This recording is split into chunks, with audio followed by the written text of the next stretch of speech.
politics in Poland. And today we really have up-to-date news for you. We can bring you now the preliminary results of the presidential election in Poland, specifically the first round of the presidential election in Poland according to exit poll data.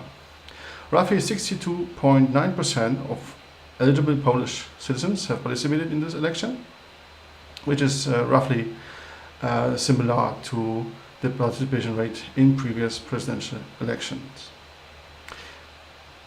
41.8% of those have voted for the current president, Andrzej Duda. Rafał Trzaskowski, the representative of the Platforma Obywatelska, the civic platform, has was able to get 30.4%. Third place was Szymon Hołownia with 13.3%.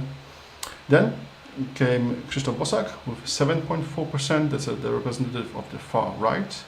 Then we have Robert Biedroń representing the left with 2.9%, and Władysław Kosiniak-Kamysz with 2.6%. That's the representative of the Farmers' Party.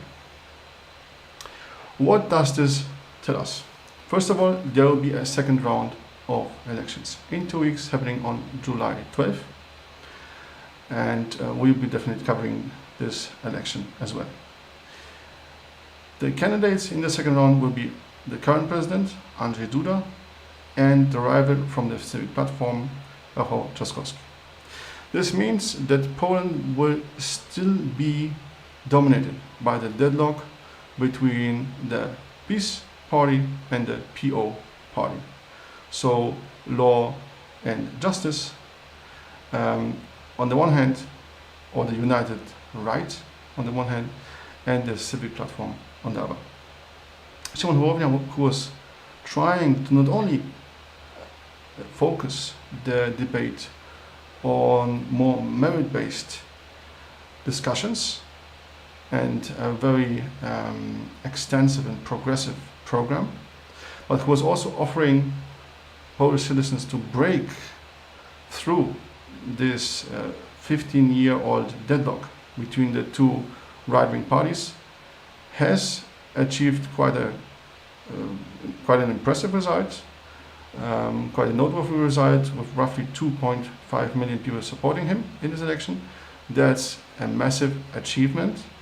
And in his speech, he underlined that this is a very significant accomplishment, especially since he literally started from zero, especially since he has not been part of the political landscape before.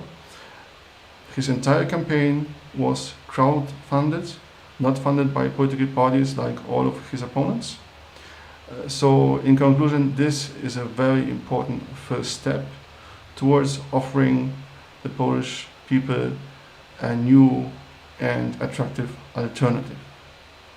He has already announced that he will continue this effort by creating social movement, a movement of citizens. As for what his recommendations will be for the second round of elections, he declared that there will not be such a thing as an official recommendation. That's a habit that was common among Polish politicians in the past, that they would basically declare or recommend who their followers should vote for in the second round. Szymon Hołownia will most likely not do something like that.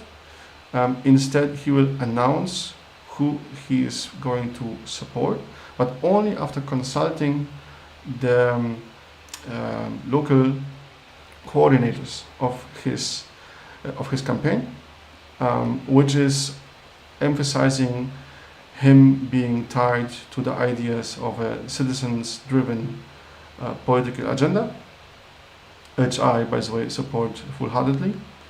And this meeting will probably take place on Monday or Tuesday. Afterwards, he will be able to announce what his position on the next round is. At present, he predicts that there will be a few demands from the candidate representing the opposition that will correspond with Hołownia's program of creating a Poland that's green, that's safe, that embraces the idea of solidarity, and that treats local self-government as a profound element of Polish democracy. So we can probably assume that if the candidate of the democratic opposition, Rafał Trzaskowski in this case, will show in a reliable, trustworthy way that he will be committed to building a Poland that's safe, democratic and green, then there's a high likelihood that Szymon Hołownia might express his favorable attitude or his favorable stance towards this candidate. And in fact, I would have done the same, because we cannot embrace someone just because he arrived second in the race, right? Politics need to be based on programs, need to be based on convictions, need to be based on certain agendas.